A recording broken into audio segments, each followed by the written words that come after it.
A história nos mostrou diversos homens que Deus usou grandemente, alguns registrados nas Escrituras e outros não. Esses homens encontraram favor aos olhos de Deus e foram usados como instrumentos nas mãos dele para estabelecer grandes planos e propósitos que estavam guardados no coração de Deus.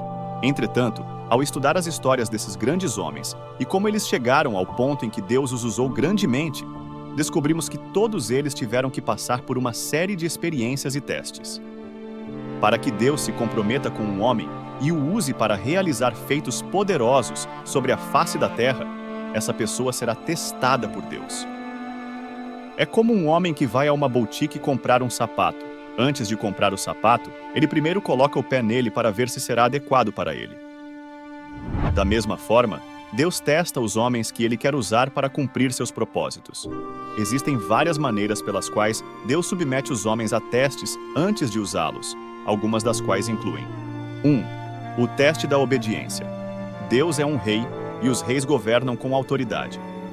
Uma característica fundamental da autoridade é a emissão de comandos. Portanto, Deus nunca usará alguém que desobedece aos seus mandamentos. É por isso que, antes de começar algo significativo em sua vida, ele lhe dará uma série de instruções a serem cumpridas. Um exemplo disso é Abraão, o primeiro homem nas Escrituras que Deus chamou de amigo e usou para dar origem a muitas nações. No livro de Gênesis 12, versículo 1, está escrito: O Senhor disse a Abrão: Saia da sua terra, do meio dos seus parentes e da casa de seu pai, e vá para a terra que eu lhe mostrarei. Gênesis 12, versículo 1. Deus deu a Abraão uma instrução clara, mas a decisão de obedecer ao comando de Deus ou permanecer na casa de seu pai ficou a cargo de Abraão. Este foi o primeiro mandamento que Deus deu a Abraão, mas não foi o último. A obediência a este primeiro mandamento abriu caminho para um relacionamento mais profundo entre Deus e Abraão. Quando Deus estava pronto para cumprir sua promessa a Abraão, ele ainda o testou, pedindo que Abraão oferecesse seu filho Isaque, conforme registrado em Gênesis 2, versículo 1. Depois destas coisas, Deus pôs Abraão à prova e lhe disse: Abraão, e ele respondeu: Eis-me aqui. Então Deus disse: Pega agora o teu filho, o teu único filho, Isaque, a quem amas, e vai à terra de Moriá, e oferece-o ali em holocausto, sobre um dos montes que eu te mostrarei. Este foi um comando imenso dado a Abraão, uma vez que Isaque era o filho pelo qual Abraão havia esperado muitos anos. Mesmo assim, Abraão obedeceu a Deus, o que se tornou a razão pela qual ele se tornou um poderoso instrumento nas mãos de Deus. 2. O teste da reverência por Deus. Qualquer pessoa que não tema a Deus nunca será utilizável em suas mãos. Muitas pessoas afirmam temer o Senhor, mas não o temem de fato. Nenhum homem que alega temer a Deus continua a viver na iniquidade ou a fazer coisas que Deus abomina. É essencial que o temor verdadeiro a Deus esteja presente na vida daqueles que desejam ser usados por Ele. As Escrituras afirmam, em Provérbios 16, versículo 6, que pela misericórdia e pela verdade se expia a culpa, e pelo temor do Senhor os homens se desviam do mal. Um exemplo notável de um homem na Bíblia que se afastou do mal devido ao seu temor ao Senhor é José. José estava na casa de Potifar como um servo de confiança, sem supervisão ou alguém para monitorar suas ações e verificar se ele ainda seguia os mandamentos do Deus de seu pai. Mesmo estando em uma terra corrupta, com a liberdade de fazer o que bem entendesse, José escolheu seguir os caminhos de Deus. No entanto, Deus ainda o colocou à prova para ver o quanto ele o temia. Deus permitiu que a esposa de Potifar fizesse avanços sexuais em relação a José, pressionando-o diariamente. A resposta de José a essa solicitação demonstrou seu temor a Deus, conforme registrado em Gênesis 39, versículo 8. Mas ele se recusou e disse à mulher do seu senhor: Está vendo, comigo o meu senhor não se preocupa com coisa alguma de sua casa, e tudo o que tem, ele pôs nas minhas mãos. Ele mesmo não é maior do que eu nesta casa, e nenhuma coisa me vedou, senão a ti, porquanto tu és sua mulher. Como, pois, cometeria eu tamanha maldade e pecaria contra Deus? Gênesis 39, versículo 8. José não tentou cometer adultério com a esposa de seu mestre, porque temia profundamente a Deus. Foi o temor e a reverência que ele tinha pelo Senhor que o impediram de cair em pecado. Foi o temor e a reverência que José tinha por Deus que o fizeram fugir da esposa de Potifar. Nos anos seguintes, Deus o honrou grandemente, tornando-o primeiro-ministro do Egito. Outro teste crucial que qualquer pessoa que Deus pretende usar deve enfrentar é o teste do desprendimento. Devemos compreender que a natureza de Deus é sacrifício. Deus enviou nosso Senhor e Salvador Jesus Cristo ao mundo para morrer pelos pecados da humanidade.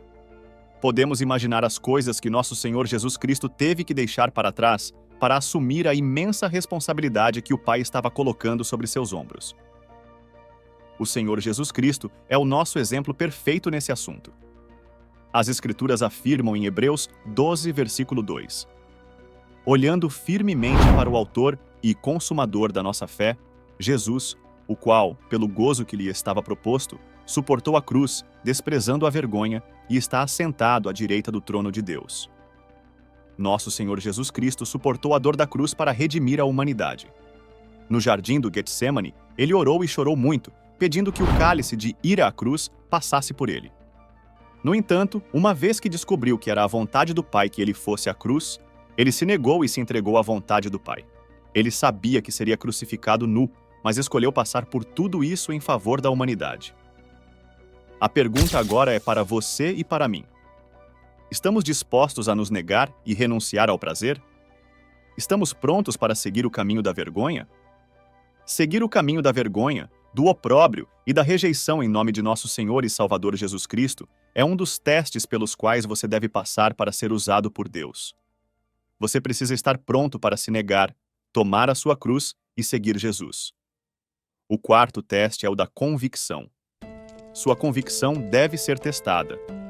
Você não pode defender algo com ousadia se não acredita plenamente ou não está convicto a respeito. Assim como Pedro, é fácil afirmar com ousadia para os ouvidos de muitos que você ama Jesus. Mas quando as provações e tribulações chegam, você ainda defenderá com coragem sua fé em Jesus Cristo? O apóstolo Pedro era um bom discípulo de Jesus, muito apegado ao seu mestre, sempre falando com ousadia sobre seu amor e convicção pelo Senhor Jesus Cristo. No entanto, quando seu mestre foi preso e estava sendo julgado, Pedro negou seu mestre 3 vezes. Naquele dia fatídico, ele percebeu que seu amor e convicção por seu mestre não eram tão fortes quanto havia verbalizado. Deus orquestrou esse incidente para que Pedro visse seu verdadeiro estado de convicção e fizesse os ajustes necessários. O objetivo de Deus ao revelar essa falha na vida de Pedro era ajudá-lo a fortalecer sua convicção para que pudesse fortalecer também seus irmãos, os outros discípulos. Infelizmente, muitos cristãos falham nesse teste. Muitos retrocedem depois disso, mas alguns ficam irritados consigo mesmos e clamam a Deus para ajudá-los. É por isso que as Escrituras dizem: meus irmãos, considerem motivo de grande alegria o fato de passarem por diversas provações, pois vocês sabem que a prova da sua fé produz perseverança. Considere um motivo de grande alegria quando enfrentar provações e tentações, pois esses desafios podem fortalecer sua fé e convicção. O teste e a comprovação de sua fé desenvolvem a resistência, a firmeza e a paciência, como está registrado em Tiago. 1 versículo 2. Meus irmãos, considerem motivo de grande alegria o fato de passarem por diversas provações, pois vocês sabem que a prova da sua fé produz perseverança. Portanto, regozije-se quando suas convicções são testadas. Mesmo se você falhar, isso não é o fim do caminho para você. Jesus ainda te ama e se preocupa com você. Tudo o que você precisa fazer é se aproximar dele e pedir a sua ajuda, e ele virá em seu auxílio. 5. Teste do amor. Um homem pode ser grandemente usado por Deus se não amar as pessoas. O Senhor Jesus veio morrer pelos homens a fim de salvá-los de seus pecados. Portanto, se ele o chamou para ser seu colaborador, você também deve amar os homens. O amor é o maior mandamento de todos, porque foi por amor que a salvação e a redenção vieram para a humanidade. Portanto, se você deseja ser usado por Deus, deve passar no teste do amor, amando os outros mais do que a si mesmo. No entanto, não devemos apenas considerar o amor pelas pessoas, mas também o amor por Deus. As Escrituras nos ordenam a amar o Senhor nosso Deus de todo o nosso coração, com toda a nossa força e com toda a nossa alma. A maneira como o Senhor Jesus aprova o amor de alguém por ele está registrado no livro de João 14, versículo 15. Se vocês me amam, obedecerão aos meus mandamentos. Conforme o Senhor Jesus Cristo, você não pode afirmar amá-lo quando não cumpre os seus mandamentos. Deus está procurando vasos dispostos nos quais Ele pode investir sua força, glória, beleza e poder. Você será contado entre aqueles que estão dispostos a fazer o que for necessário para serem usados por Deus nos dias de hoje?